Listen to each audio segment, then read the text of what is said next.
Local programming on KRWG Public Media made possible in part by viewers like you. Thank you. This is KRWG Public Media, TV, radio, online. News that matters. Now, across the Mesilla Valley and the borderland, the stories that shape our community. From the KRWG Broadcast Center at New Mexico State University, this is Newsmakers. Up front this week, the Las Cruces Minimum Wage went up by 15 cents to $10.25 an hour in 2020. That's because the city is indexing its minimum wage to keep up with inflation. At a recent work session, the council reviewed a report projecting how future increases could impact the local economy, and Michael Hernandez was there. The 15-cent increase is based on a cost of living adjustment tied to the Consumer Price Index. Economist Manuel Reyes from the Hibbs Institute at the University of Texas at Tyler presented the study to City Council at a recent work session. The analysis simulated the economic impact of CPI indexing from 2020 to 2022. Over that span, the report projects gross regional product, or total business output, to decrease by about $4 million.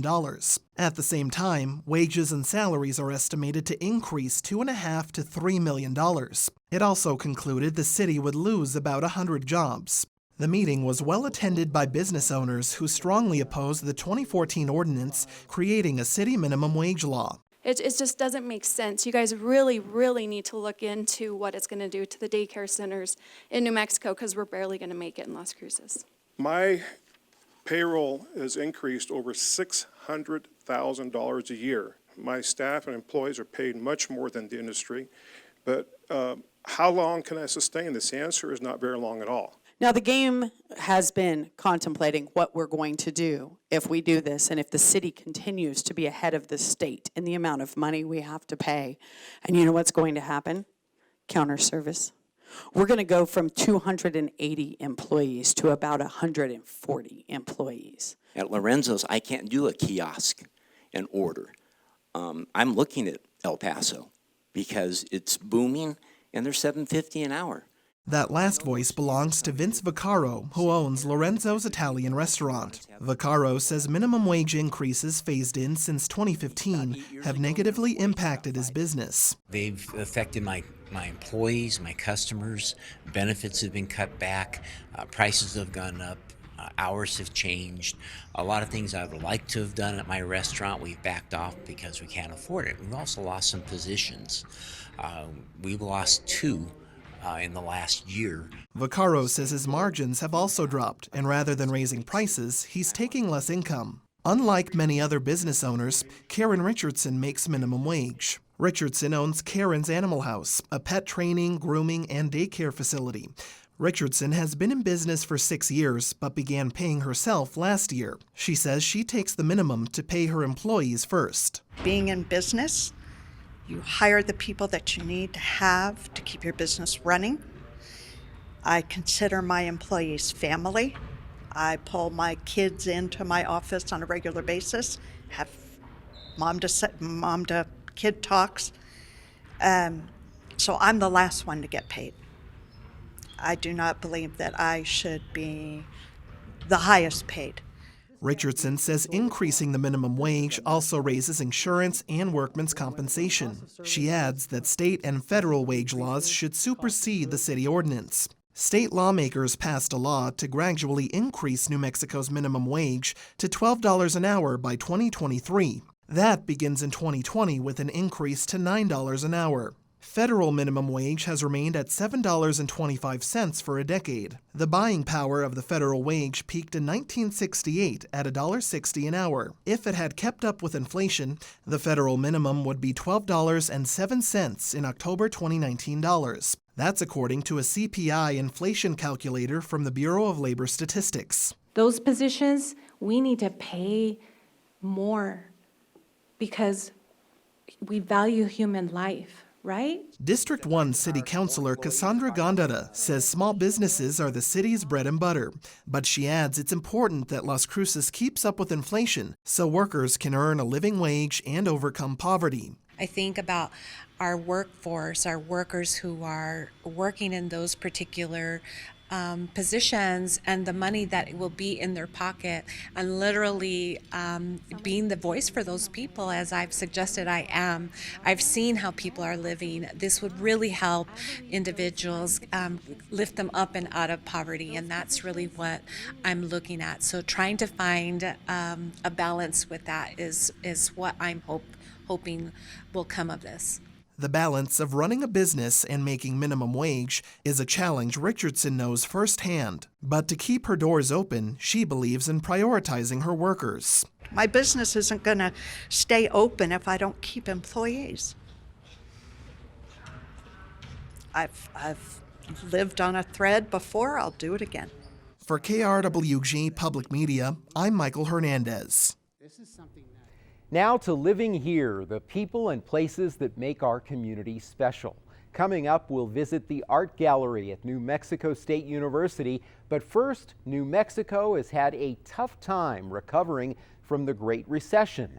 But here and across the country, there's been a real small business success story. Local brewers and distillers. Folks still buy a lot of beer and liquor from out of state and even out of the country, but it doesn't have to be that way.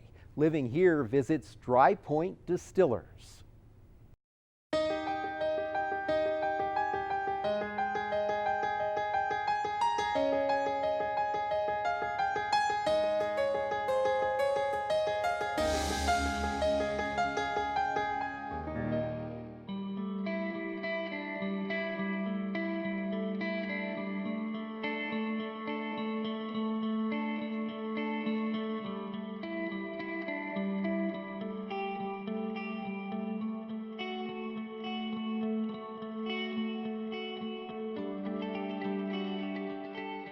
So here at Dry Point Distillers, we're a micro distillery, craft distillery.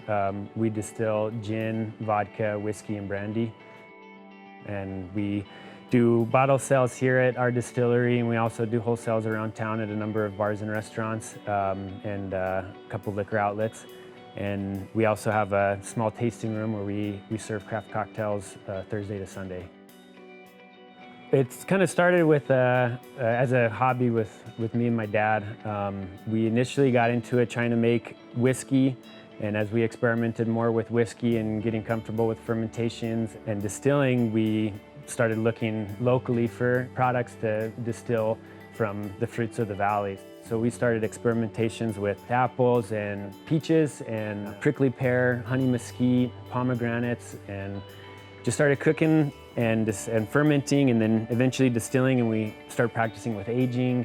And as that interest grew, we did a lot more research and started getting larger and larger equipment and having a bit more fun with it. And you know, around that time we realized that there wasn't anything like this in the region, and you know, we wanted to share our enjoyment of distilling with the community. And so we started looking at what it would take to start the distillery. So we started our federal distilled spirits application, and once that got approved, we went to the state, and our application with the state got approved, and we went to MESIA, and that got approved, and then we realized that this was a really good business opportunity and a really good hobby that we could turn into, you know, a great business to share with the communities.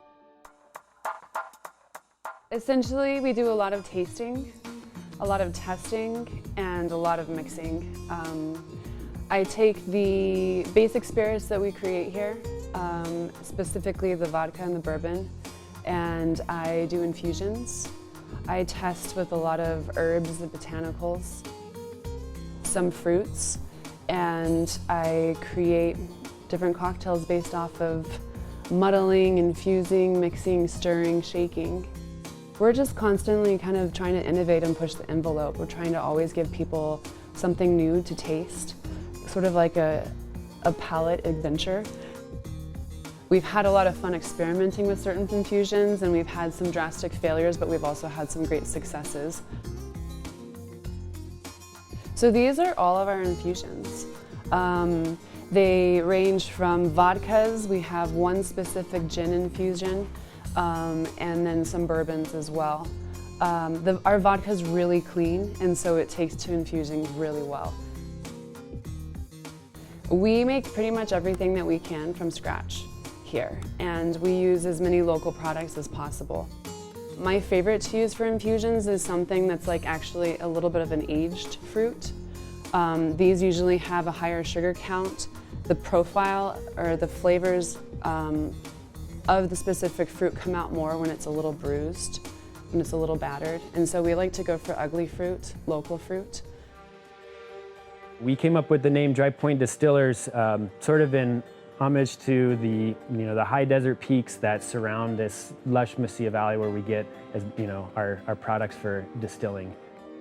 It's becoming some sort of a best kept secret of Las Cruces. Lots of people are really happy that it's tucked away and they can come back for sort of an exclusive or private event with their friends in our small tasting room.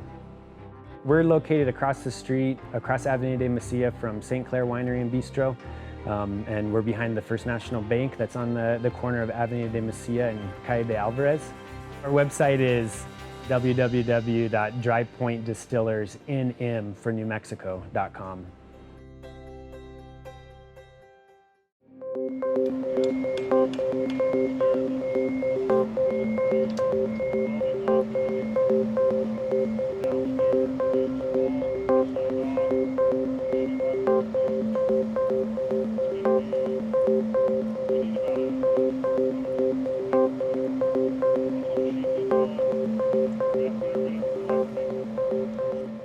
So my name is Marissa Sage, and I am the director of the University Art Gallery, soon to be University Art Museum on the campus of New Mexico State University. This building that we're currently in, which is D.W. Williams Hall, houses both the Department of Art and the University Art Gallery. It was built in 1938 as a gymnasium. The art department moved here in 1974, and the University Art Gallery technically began in the beginning of 1978. In this contemporary art gallery that you're in right now, we show regional, nationally, and internationally recognized contemporary artists. So we're currently in the collections room where we have some of the most important American and international artists to exist currently or who have existed. So right to the right of me is a piece by the artist Carrie Mae Weems. Carrie Mae Weems just recently had a retrospective at the Guggenheim in New York City. This is a piece that was part of that exhibition in a large installation that was called From Here I Saw What Happened and I Cried. This pairs an African-American slave with lyrics from a Billie Holiday song. Right to the left of Carrie Mae Weems, who is one of our most important female American artists, is Manuel Carrillo. Carrillo is a very famous Mexican photographer who did these very gorgeous and lush scenes of everyday life of post-Mexican Revolution Mexico. And then right above him is another very important American photographer, Edward Steichen, Portrait of Noel Coward. So you can see that our collection is filled with these absolute gems. And why did we need a new building? We have zero climate control. In the new museum will be 100% climate controlled. It will have a state-of-the-art museum fire suppression system. If you looked up right now, you would see the sprinklers, which would ruin every single one of these pieces, was this place to go on fire. You can see our state-of-the-art current collections management system, which will be a museum collections management system in the new building with these really beautiful Montel storage facilities, because right now we've got a very rare original Andy Warhol portrait of Georgia O'Keeffe, and it is in a cardboard box sitting in our collections area. So we're gonna have a 21st century museum which is ready to show the spectacular collection we have, as well as all of these contemporary artists that we bring in. And it will be able to evolve into a very current, contemporary space where we can invite all of Southern New Mexico to come in and see how exciting art is. So we're currently in our retablo collection, and this storage facility is also unfortunately not climate controlled. But this collection that you're looking at right now is the largest collection of Mexican retablos in the United States. And these works have traveled all around the world. And for the first time ever in our new museum, we are going to be able to have a permanent exhibition of these retablos for our students, our faculty, our scholars, and our community to be able to come in and to view this collection on a permanent basis. So in February of 2020, we will open our first exhibition in the brand new University Art Museum. As part of 2016's general obligation bond, we were given $22.5 million to build a brand new Department of Art and University Art Museum. The University Art Museum will be on the western side of the building. It's a one-floor museum, which will include a contemporary art gallery, a study room for our NMSU permanent collection. We will be able to actually have a permanent collection exhibition space where people from the community can come in and actually see our Andy Warhols, as well as museum quality storage for our phenomenal world-class art collection and preparatory rooms to prepare for exhibitions for loans that we'll make with other institutions around the country and around the world. It's going to be our bridge to the community and to our campus, to our students, to our faculty and our staff, because it's going to be the entrance to the university. It's going to be right on University Avenue, and there'll be nothing in between the Barnes & Noble and the brand new museum. And there'll be an entrance to the museum, which will be on the northern side of the building, and on the southern side will be the entrance to the campus. And there's this beautiful exhibition hallway that runs through the northern entrance to the southern entrance, which connects our community of Las Cruces to our NMSU community.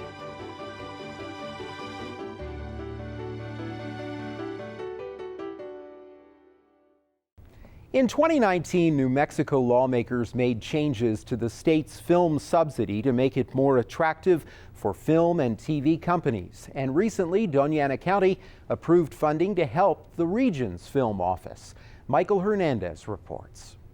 A day after the news that Netflix is meeting film production benchmarks in Albuquerque, the Doña Ana County Board of Commissioners approved money to boost film and television efforts in Las Cruces. Commissioner Sanchez.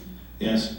Commissioner Reynolds. Yes. The county approved $70,000 in economic development funding for Film Las Cruces, the region's film office and industry liaison. District 3 County Commissioner Shannon Reynolds also serves on the Film Las Cruces board. It's an opportunity for us to work in partnership again with the city of Las Cruces in order to improve the economic development investments that we have here in the city and to attract a new industry that we haven't had here before. So as with this partnership, we expect that we're going to possibly capture a studio that actually wants to move here permanently and do film, from Las Cruces as a hub. That's our goal. Film Las Cruces President and State Senator Jeff Steinborn says the money pays for the staff and resources needed to recruit productions to southern New Mexico. We do the permitting, Film Las Cruces, for the city and the county. We also help scout locations for films that are thinking of coming here and just solve a myriad of production problems that they have while they're here. So it's necessary to have staff and resources to do that. And Las Cruces, fortunately, while we've created this, are only funded about half the level of Albuquerque and Santa Fe. So the funding from the county really helps us just have a presence and do the work that we need to do to create these jobs. Some of that work is featured in the upcoming film Walking with Herb and 2018's The Mule. Need help, sir? Oh, officer, hi. You need help? No, I'm fine, thank you. What do you got there? Pecans.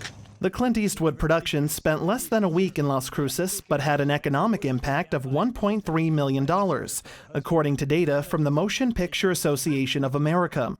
For every dollar film companies spend directly on production, New Mexico refunds a quarter, and some television shows are eligible for 30 cents back. The legislature more than doubled the state's yearly film incentive cap from $50 million to $110 million. Steinborn introduced an amendment that gives an additional 5% back to companies that film outside of Albuquerque and Santa Fe. Without those incentives, Reynolds and Steinborn say companies will shoot elsewhere. What we're doing is we're bringing film production that would not come here otherwise. Make no mistake, without New Mexico's Film Incentive Program, we would not have a billion-dollar film industry here that employs thousands of people, that helps small businesses across the gamut. And so what we're doing is helping to create a workforce that can stay here in Las Cruces rather than move on to Austin, to Albuquerque, to Santa Fe, and form a creative economy here, which is extremely desirable for Las Cruces. Direct spending by the film and TV industries in New Mexico totaled more than $500 million in fiscal year 2019. While about 2/3 of states provide film incentives, some critics say that New Mexico's subsidy of up to $110 million a year is exorbitant compared with its low population and high poverty rate. But Reynolds says he would like to see the cap raised even higher. So I would even see that taking it from 50 to 110, I'd like to see them take it to 200 if the demand's there to bring in that kind of revenue, additional revenue, and maybe even get more companies to actually spend full time here making movies. I think it's a great investment. So you'd actually like to see an increase in the cap as a... Absolutely. I think an increase in the cap is necessary if, in fact, we can get, like you said, the return on the investment. And it looks like we are. Otherwise, we wouldn't be hitting our $50 million cap. Elected officials also hope the industry will help local graduates find employment. And Steinborn says building the workforce can also attract more productions to the state. This is an industry where we have a shot at keeping some of our best and brightest, most creative here in this community through that phase of their life, planting roots here in this community, and in so doing, create a more diverse economy than just a service sector economy. So I think it's a very strategic industry, and the reality is, in today's world, communities have to invest to create jobs. And this industry is no different than that. And Las Cruces is making some of those strategic investments the county did today as well. But other elected officials are not convinced. In an Albuquerque Journal column, Republican State Senator James White said the film industry is inefficient at creating jobs, and nearly every industry could expand if, quote, the state subsidized 25% to 30% of its operating costs. For KRWG Public Media, I'm Michael Hernandez.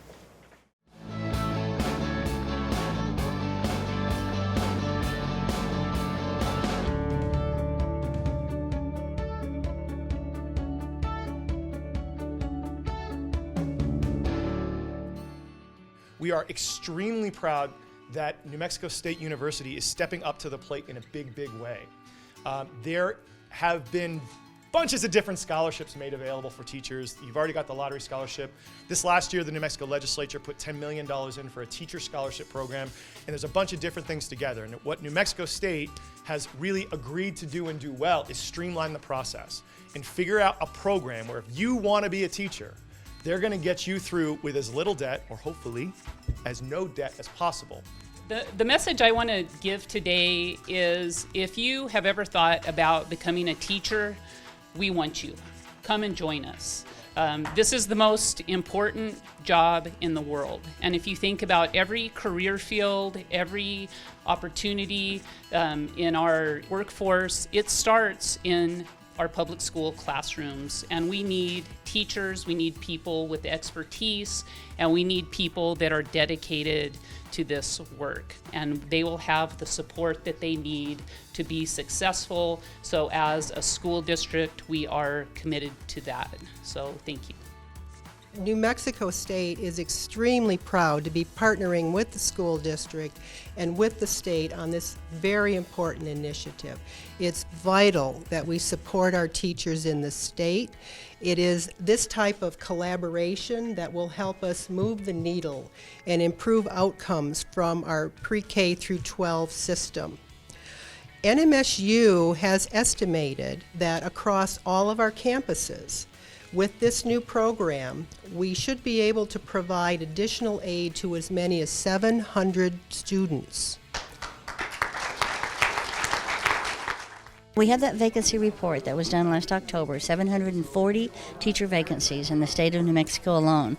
We've got to fill those. We have long-term subs in those positions, and some of them, they're wonderful, but we still need someone that has that content, knows the strategies, because we want every child to have that wow movement in the classroom. And I will be glad to talk to every single person who wants to become a teacher, because it's so important for our state. We want every student to be successful in every single grade.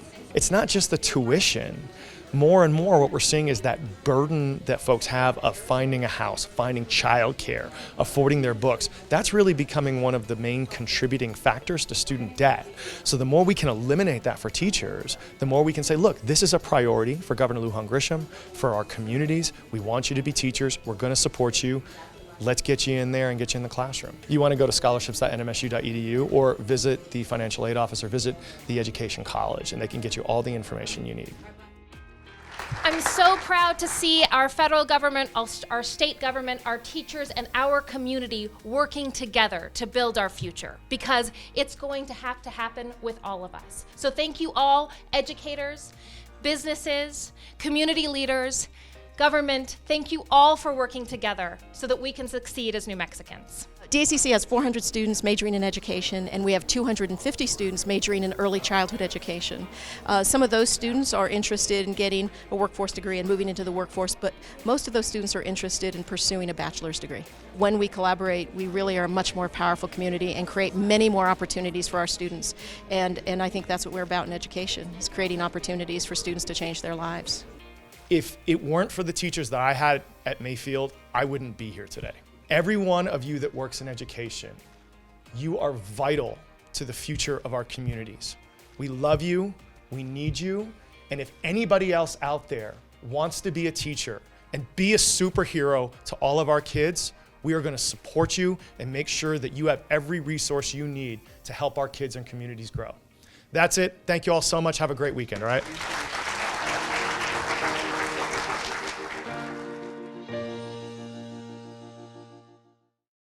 That's our time for now. Join us this week on KRWG Radio. Every weekday, it's Morning Edition 5 to 9, Fresh Air at 11, followed by Here and Now noon to 2, and All Things Considered 4 to 7. KRWG News is always online at krwg.org, and we'd love to hear from you. Email us with your story ideas and video submissions. The address is feedback@nmsu.edu. For all of us at KRWG News, I'm Fred Martino. Have a great week. We'll see you next time on Newsmakers.